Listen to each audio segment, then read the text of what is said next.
Avez-vous déjà entendu parler des anges déchus? Selon la Bible, les anges sont des êtres puissants créés par Dieu, mais beaucoup se sont rebellés et ont été expulsés du ciel. Certains d'entre eux sont venus vivre sur terre, ont pris une forme humaine et ont même eu des relations avec des femmes. Mais au fait, que leur est-il arrivé? Où sont situés ces anges de nos jours? Regardez cette vidéo jusqu'à la fin. Je vais tout vous révéler à leur sujet. Et si vous ne vous êtes pas encore abonné à ma chaîne, cliquez maintenant sur le bouton « S'abonner » juste en dessous de la vidéo et venez marcher avec moi tous les jours, car je veux partager des enseignements bibliques de manière simple et je veux aussi faire des prières le matin et le soir pour votre vie. Alors, commençons. Pour comprendre la localisation des anges déchus, nous devons d'abord découvrir quelques informations à leur sujet, et la première que nous avons à ce sujet se trouve dans le livre de la Genèse, chapitre 6, versets 1 à 4. Voici ce qui est écrit. Lorsque les hommes eurent commencé à se multiplier sur la face de la terre, et que des filles leur furent nées, les fils de Dieu virent que les filles des hommes étaient belles, et ils en prirent pour femmes parmi toutes celles qu'ils choisirent. Alors l'Éternel dit, « Mon esprit ne restera pas à toujours dans l'homme, car l'homme n'est que chair, et ses jours seront de 120 ans. » Les géants étaient sur la terre en ces temps-là, après que les fils de Dieu furent venus vers les filles des hommes, et qu'elles leur eurent donné des enfants. Ce sont ces héros qui furent fameux dans l'Antiquité. La Bible nous parle de l'existence des Néphilim sur terre.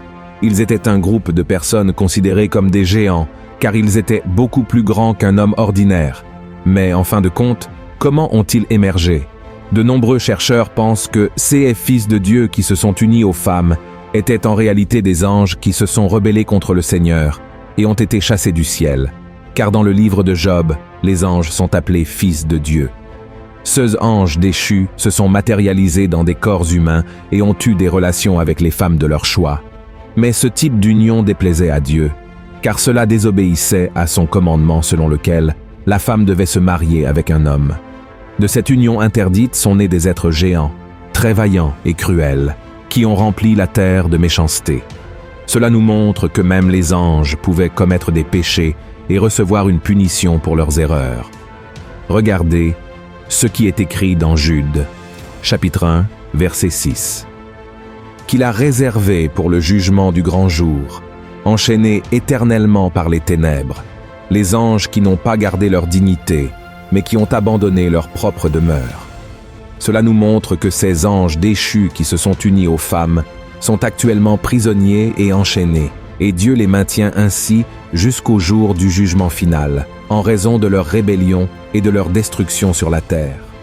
L'apôtre Pierre a également dit que ces anges déchus sont retenus dans les ténèbres. Regardez ce qui est écrit dans 2 Pierre, chapitre 2. Car si Dieu n'a pas épargné les anges qui ont péché, mais s'il les a précipités dans les abîmes de ténèbres et les réserve pour le jugement, maintenant, pouvez-vous imaginer quelqu'un renonçant à une vie de lumière pour vivre dans une obscurité totale? Cela ne semble pas être un choix difficile à faire, n'est-ce pas? Car il est bien meilleur de vivre une vie de lumière. Cependant, de nombreuses personnes préfèrent parfois vivre une vie de péché et de désobéissance envers Dieu, oubliant qu'elles renoncent à une vie éternelle pour entrer dans l'abîme des ténèbres. Cela se produit parce que beaucoup ne prennent pas au sérieux la miséricorde du Seigneur. Dieu nous épargne chaque jour d'être jetés en prison. Il nous montre le chemin pour revenir à lui, mais malheureusement, beaucoup préfèrent se rebeller contre lui et contre sa parole, et comme nous le savons déjà, cela ne finira pas bien. La Bible dit dans Jean, chapitre 3, verset 19, que la lumière est venue dans le monde, et cette lumière, c'est Jésus, mais les hommes ont aimé les ténèbres plutôt que la lumière, car leurs œuvres étaient mauvaises, et ils n'ont pas voulu se repentir. Alors, frères et sœurs, que cela nous serve d'avertissement à tous, amen, et en plus de ces anges maléfiques qui sont actuellement emprisonnés, il y a aussi les autres anges qui se sont rebellés contre Dieu aux côtés de Lucifer, et ils ont été chassés du ciel. Voyez ce que dit la Bible. « Te voilà tombé du ciel, astre brillant, fils de l'aurore. Tu es abattu à terre, toi, le vainqueur des nations. Tu disais en ton cœur, je monterai au ciel, j'élèverai mon trône au-dessus des étoiles de Dieu, je m'assiérai sur la montagne de l'assemblée, à l'extrémité du septentrion. Je monterai sur le sommet des nues, je serai semblable au Très-Haut. Lucifer était un ange de lumière, mais il a péché en laissant l'orgueil dominer son cœur et en désirant être plus grand que Dieu. Ainsi, il est devenu Satan, ce qui signifie adversaire. Dans le livre d'Ézéchiel, chapitre 28, la Bible affirme qu'on a trouvé la méchanceté et la violence dans son cœur, nous montrant que même les anges avaient le libre arbitre et la sagesse. Mais ils ont choisi de ne pas écouter Dieu et ont cédé à l'orgueil, se rebellant contre lui.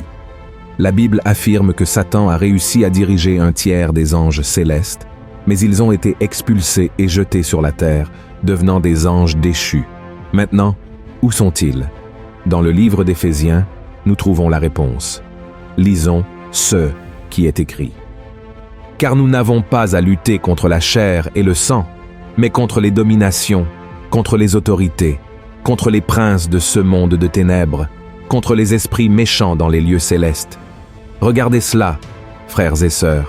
Cela nous montre que Satan et les anges déchus sont partout dans le monde entier. La Bible révèle à plusieurs reprises que le diable est ici sur terre, errant d'un endroit à l'autre, comme il est écrit dans 2 Pierre, chapitre 5, verset 8.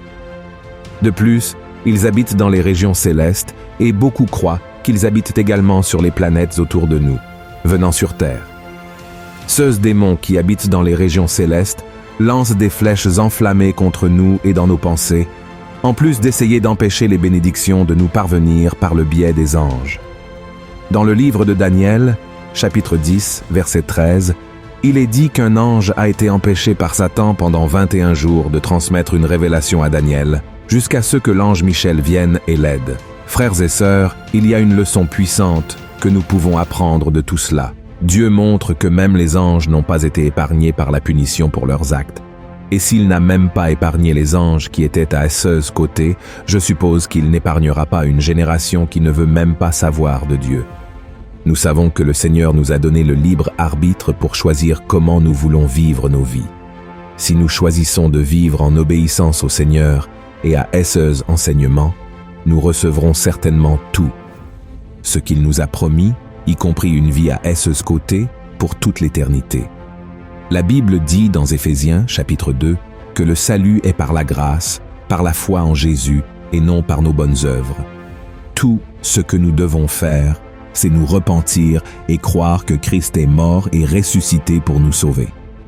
Dans 2 Pierre, chapitre 2, verset 9, il est écrit que Dieu sait comment délivrer les justes de l'épreuve et, en même temps, maintenir les impies en punition pour le jour du jugement, c'est-à-dire ceux qui refusent de se repentir et de suivre Jésus. Cela signifie que Dieu connaît le cœur de chaque personne et ses actions. Il sait qui obéit à sa parole et qui désire vraiment vivre à ses côtés. Mais lorsque quelqu'un décide de rejeter les enseignements du Christ et d'ignorer son sacrifice sur la croix, son destin sera certainement celui des ténèbres et des prisons éternelles. Alors, mon cher frère et ma chère sœur, acceptez aujourd'hui l'invitation du Seigneur et cherchez à marcher dans la lumière avec Jésus chaque jour. Vous verrez que c'est la meilleure décision qu'une personne puisse prendre dans la vie. Amen. Si vous avez aimé ce message, partagez-le sur WhatsApp, sur Facebook. Propageons le message de Dieu à tous et je vous attendrai dans la prochaine vidéo. Une grande étreinte.